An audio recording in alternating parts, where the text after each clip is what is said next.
Next week, Peter Sutcliffe takes to the West End stage to star in a musical of his own life.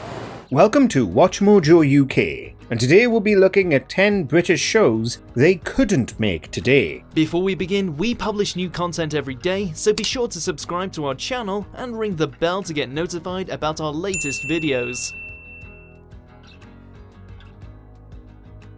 But first, we're addressing that vital question. Is looking at women's breasts for 30 minutes the equivalent of a 30-minute workout? For this list, we're looking at British shows from the last few decades that have already aged extremely poorly. Let us know which you think should never have been made.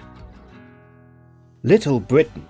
Let's get this one out of the way first, as it's certainly become the poster child for British sitcoms that a younger generation has turned its back on.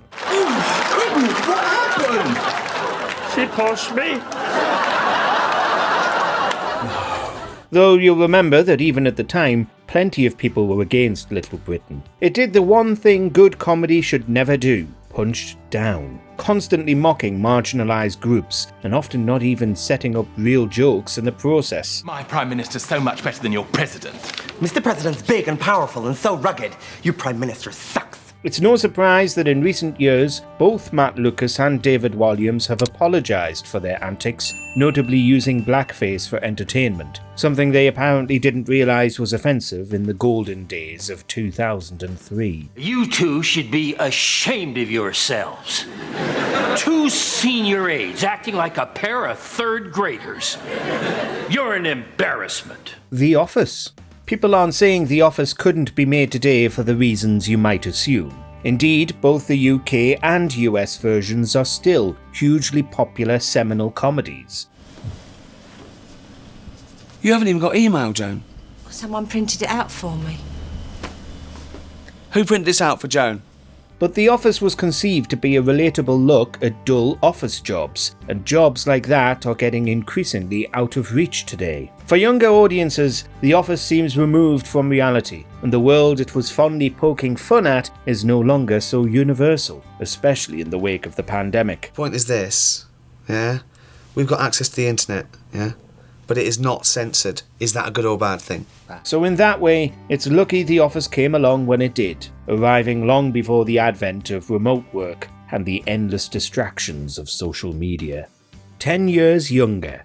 Makeover shows in general have aged very badly, with lots of them taking people with low self-esteem and telling them they need irreversible cosmetic surgery, all while being televised. Okay, the results of that poll put you at an average age of 40. Tell us your real age. I'm 35. Wow. 10 years younger is no exception, as presenter Nikki Hamilton-Jones finds people who look older than they are and breaks them down, before presenting them with a new wardrobe that absolutely doesn't work. You know why it works? It's because you're really flat-chested. It actually makes you look like you've got some boobs there. Yeah, It has, however, been relaunched by Channel 5, but the new version is very different and far kinder. In its original, brutal form, nobody would tolerate 10 years younger today, with people being paraded through public places while strangers are asked to insult them to their faces. Patrick, what exactly is it about Kerry's skin that's aging her? Well, she's got some spots around here, she's got some signs of wrinkling, everything's sort of moving south. Hide her in the house. What could go wrong with naming a children's TV show after a 1989 thriller about a murderer living in the loft? Wow, we're just 1.5 metres or 1 joule from the room where Dad is. Well, nothing did go wrong, but we're sure that over 15 years later, this concept would have been stopped before it got made, especially in the aftermath of so many BBC abuse scandals involving children's entertainers. Shh. You have to be quiet, because obviously Mum and Dad are still downstairs. The premise is that whatever celebrity CBBC could get its hands on has to be kept hidden in a family home for days, with one of the parents unaware that this grown adult is hanging around in their house and playing strange games with their children. Wow, so Dad's a huge Tracy Beaker fan. Keeping Danny hidden is going to be super tough. Yes, today it sounds like a safeguarding nightmare, but the Beeb got over 40 episodes out of this premise. Mini Pops.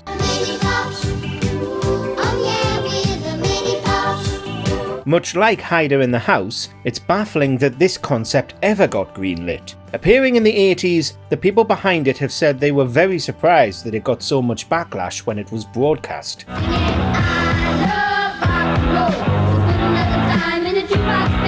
It was just a simple show where kids would dress up as their favourite pop stars and sing their songs. Except, lots of those songs and costumes ended up being too provocative given the kids' ages.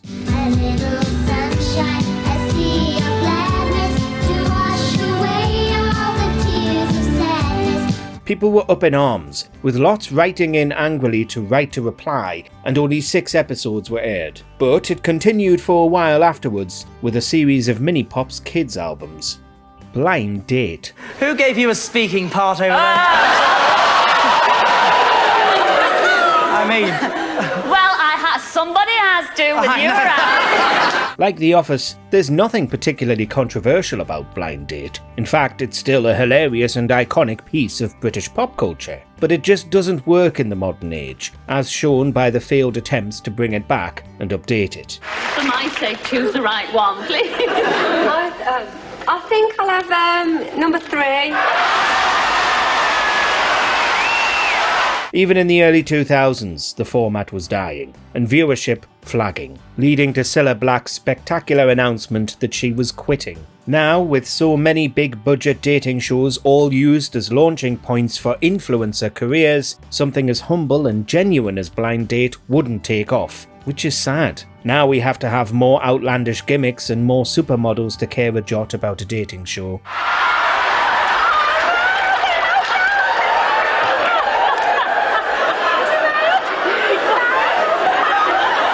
Fat families. Watch out, fat families. It's time to get off your wobbly bums and melt that lard. Like 10 years younger, Fat Families is another relic of an age where you could just be absolutely horrible to people on TV and everybody thought it was fine because it was in their best interests. I'm in Telford, Shropshire, and I'm about to meet one of the fattest families I've met in my life. This series saw Steve Miller tour the country to essentially bully overweight people, in the hope that degrading them enough would get them to change their ways. Watch out, massive fatties, the lard police are in town. Unsurprisingly, it never really worked, and even back then, some people were saying that Miller took his insults a bit too far. The days of non-stop TV shows shaming people like this, with other offenders like Super Size vs Super Skinny and Secret Eaters among them, are hopefully over. That guy is pure fat. What do you reckon, Claire? I just want to vomit. She's gonna vomit. Imagine that, that's why you gotta cut down on your calories, guys. Brainiac science abuse. He's come up with this theory that staring at a woman's breasts for 30 minutes is the equivalent of a 30-minute workout. Was this show about science, or was it about parading scantily clad women around like they're objects? You be the judge. But many parts of Brainiac, fronted by both Richard Hammond and Vic Reeves, wouldn't fly today. Meanwhile, the other brother is going to spend 30 minutes over here with these 2 women. Now, these women are going to take off their clothes. It was really the pinnacle of blokish television, with segments about darts, beer, blowing things up, and plenty of euphemisms about its female cast and presenters. There were whole jokes about a woman in a bikini testing which objects could be flushed down a toilet, Charlotte Hudson testing out how hard various men's things were, and because it was the 2000s, lots of experiments that ended up in caravans being blown up. Obviously, when one guy looks at a lovely, attractive girl, especially with her boobs out, you know, the adrenaline rush will go straight to the head and the body's just going to go into overtime, the hormones. Brassey.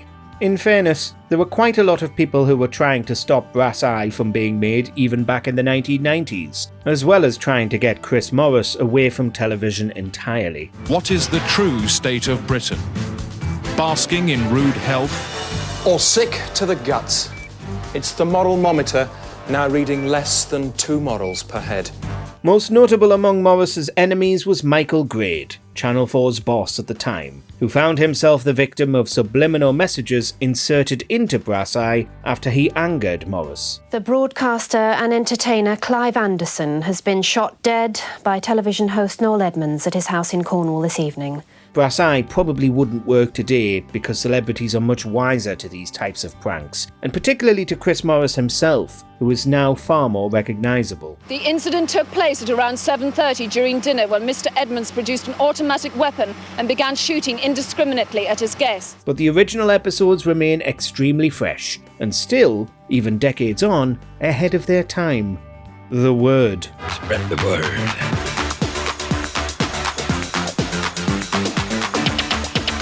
What lengths would you go to get on TV? Well, if you wanted to appear on Channel 4's The Word, you'd have to do something pretty abominable, with the catch that everybody in the country would see whatever it was and would never look at you the same way again. I should be so lucky, lucky, lucky, lucky. I should be so lucky in love. And it wasn't just the public doing insane things on TV, but all the celebrity guests too, who appeared on the show often drunk and gave once-in-a-lifetime performances. The show was wildly popular and totally outrageous, with one convicted serial killer, Dennis Nilsson, apparently being a fan. Earlier this month, thousands of the fans gathered in Manchester to pay homage to the Smiths. Well, as a band, they may well be finished now, but as a religion, they could be off to a good start. Eventually, it got so shocking that it had to end, but it's got a special place in TV history. Do you agree with our picks? Check out this other recent clip from WatchMojoUK and be sure to subscribe and ring the bell to be notified about our latest videos.